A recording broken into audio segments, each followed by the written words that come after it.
So hi everyone, good morning. কেমন আছো সবাই? আশা করছি সবাই খুব ভালো আছো। আমিও বেশ ভালো আছি। আর আমার একটা নতুন ভিডিওতে তোমাদেরকে অনেক অনেক ভালোবাসা জানিয়ে শুরু করছি। হ্যাঁ, শুরু করছি সকাল থেকেই। তো আজকের ওয়েদার কিন্তু খুব একটা ভালো নয়, মানে প্রচুর বৃষ্টি হচ্ছে আমাদের এখানে। এই দুদিন থেকে তো নাগাতার বৃষ্টি হচ্ছে। আর এই বৃষ্টিতে না একটু ঠান্ডাও পড়ে গেছে আর কি। মনে হয় এটাই ঠান্ডা পড়ে যাবে, আর হয়তো গরম পড়বে না আর কি। তো যাই হোক, সকালবেলায় কিছুটা রান্না করে চলে গেছিলাম মাসিক বাজার করতে। তো আজকে কর্তামশাই বাড়িতেই ছিল, ওর আজকে স্কুল ছুটি ছিল, তো ওর জন্যই ওকে বললাম চলো আজকে মাসিক সব মানে বারণ তো ছিল ঘরে, তো সব কিছু নিয়ে আসি বাজার করে। তো ওটাই গিয়েছিলাম, এই বৃষ্টির মধ্যে গাড়ি নিয়ে গিয়েছিলাম। তো সব কিছু নিয়ে আসছি, মানে মাসিক যা যা খরচা হয়, আমি তো মাসেই উঠাই আর কি সমস্ত খরচা।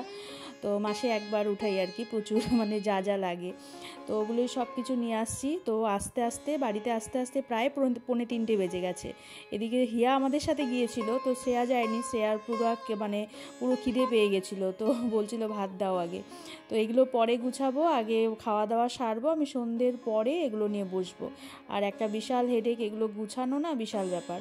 তো হিয়া এদিকে রাগ করে চলে যাচ্ছিলো, কেন বলো তো? ওই যে জুসগুলো এনেছে ও কতগুলো, তো এখন তো ভাত খাওয়ার টাইম, তো ভাত না খেয়ে এখন জুস খাবে। তো এটা কোনো দিন হয়? আমি বললাম ভাতটা খেয়ে নে, তারপরে না, পুরো রাগারাগি চিল্লাচিল্লি করে আমাদের সাথে, ওর দিদিভাইয়ের সাথে তো চলে গেল। তারপরে আসবে আবার। তো যাই হোক, এগুলো তো গুছাবো পরে। এই যে চলে আসছি, এটা হচ্ছে সন্ধ্যা, মানে এটা তখন ওই 7:30 8টা বাজে আর কি। তো ওটাই সব নিয়ে বসছি, কিছু কিছু ওই যে ড্রামে রাখবো, আর যেগুলো কৌটোতে ঢেলে রাখবো আর কি। তো এই তো, আর এগুলো গুছানো মানে কি বলবো, আর সবার বাড়িতেই হয়, মানে একজন কাউকে না কাউকে এগুলো সামলাতেই হয়। যেটা এখানে এখন আমি করছি কয়েক মাস থেকে আর কি।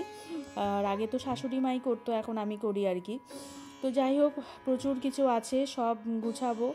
আর জানো তো, ডিমের পাতা হচ্ছে আমি একবারে আনা হয় না, মানে 3-4টে ডিমের পাতা লাগে মাসে।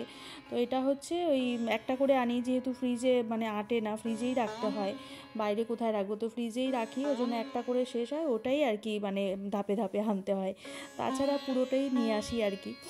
তো যাই হোক, চলো সব কিছু গুছিয়ে ফেলি। আর এনেছিলাম কি বলো তো, একটা হচ্ছে আমার জল, মানে রান্নাঘরের সিঙে না পুরো পুরো জাম হয়ে যাচ্ছে, পুরো জল জমে যাচ্ছে। তো আমি জানতাম না যে এখন একটা পাউডার পাওয়া যায়, তো পাউডারটা নাকি রাত্রেবেলায় দিয়ে রাখলে ওটা সকালবেলায় নাকি ওই পাইপটা আর কি, সিঙের পাইপটা পরিষ্কার হয়ে যায়। তো ওটাই মানে এনেছি, ওটাই পায়েলকে দেখাচ্ছিলাম। তো এটা আজকে দিতেই হবে, নাহলে প্রচুর জল জমে যাচ্ছে, ওগুলোকে মানে কিছু দিয়ে খোঁচাতে হয় আর কি, তারপরে পরিষ্কার হয়, জলটা নামে। তো এটা এখন ভালো উপায় বেরিয়েছে এতদিনে, নাহলে তো এটা সবারই সমস্যা হয় আর কি। জানি না কবে বেরিয়েছে, তো আমি কিছুদিন হয় দেখেছি আর কি এই প্যাকেটটা। তো এটাও স্মার্ট বাজার থেকে সমস্ত বাজার করা হয় আমাদের, গালামাল খরচ। তো আর গালামাল দোকানেও যাওয়া হয়, কিছু যেগুলো আনা হয় ডিম টিম যেগুলো, ওগুলো গালামাল, চালের বস্তা, তো ওগুলো গালামাল দোকান থেকেই আনি। আর বাকি সব কিছুই স্মার্ট বাজার থেকে তুলি আর কি। তো যাই হোক, সেদিকে বৃষ্টি হচ্ছে, এদিকে হচ্ছে শ্বশুর বাবা দেওর ওরাও বলছে খিচুড়ি খাবে, আমাদের কর্তামশাইও বলছে খিচুড়ি খাবে। তো পায়েল খিচুড়ি করবে শুনেছে, তো ও বললো যে তাহলে খিচুড়ি খাবো। তো ওখানে নিচে আসলাম, দেখি পায়েল সব খিচুড়ি রেডি করেছে। তো শাশুড়ি মা বললো যে আজকে খিচুড়িটা তুমি করো। তো ঠিক আছে দাও, সব তো রেডি করা আছে। তো ওই খিচুড়িটাই বসাচ্ছিলাম, আর সবাই বলেছে খুব ভালো হয়েছে। আর কি জানো তো, এই মুসুরির ডাল রসুন পেঁয়াজ দিয়ে যে খিচুড়িটা হয়, সেটা কিন্তু আমার একদমই পছন্দের না, মানে আমি পায়েল একদমই পছন্দ করি না, খাই না। তো আমার আর পায়েলের পছন্দ হচ্ছে নিরামিষ ঠাকুরের যে খিচুড়িটা হয়, ভোগের প্রসাদ, ভোগের যে খিচুড়িটা হয়, তো ওটা হচ্ছে পায়েল আর আমার ভীষণ পছন্দের মানে একটা খাবার। তো ওটাই খাই আমরা, কিন্তু এই খিচুড়িটা কিন্তু পায়েলও খায় না, আমিও খাই না। কিন্তু আমাদের বাড়ির মানে শ্বশুর বাড়ির সবাই এটা পছন্দ করে, মোটামুটি পছন্দ করে। তো এই খিচুড়ি করব, ওই আলুটা মুচমুচে করে আলু ভাজা করব, পাঁপড় ভাজা করব আর কি। ওই খিচুড়িতে আবার ফুলকপি, বাঁধাকপি, আলু এসবও দেওয়া হবে। ফুলকপিটা আলাদা করে ভেজে নিচ্ছি।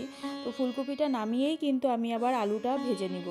আর শাশুড়ি মাকে বলেছি তুমি পাঁপড়টা ভাজো, কেন পাঁপড়টা না কেন যেন মানে যতই তেলে ভাজি, ডোবা তেলে ভাজি, কিন্তু ওই ফেনা ফেনা টাইপের তেল রয়ে যায় পাঁপড়ে।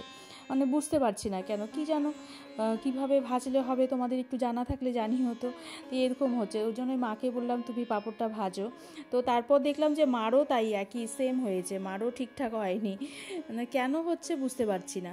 তো পাঁপড়টা আজকেই আনা হয়েছে, মানে এমন না যে অনেক দিন এনে ঘরে রেখেছি, সেটাও না। তো বুঝতে পারছি না। এদিকে খিচুড়ি বসিয়ে আলু ভাজা হয়ে গেছে, ওইদিকে রান্নাঘরে শাশুড়ি মা হচ্ছে পাঁপড় ভাজছে, আমি এদিকে বসছি একটু হিয়ার সাথে আর কি, হিয়ার সাথে একটু গল্প করছি। এখনও যে ভয়েস ওভার দিচ্ছি, হিয়া কিন্তু আমার পাশেই বসে আছে।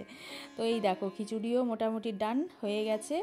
আর এই তো এখন একটু পরে খাবে বললো, ওকেও বললাম, তো বললো একটু পরে খাবে আর কি। আর বাবা খেয়ে নেবে, বাবা যেহেতু আগেই খায়।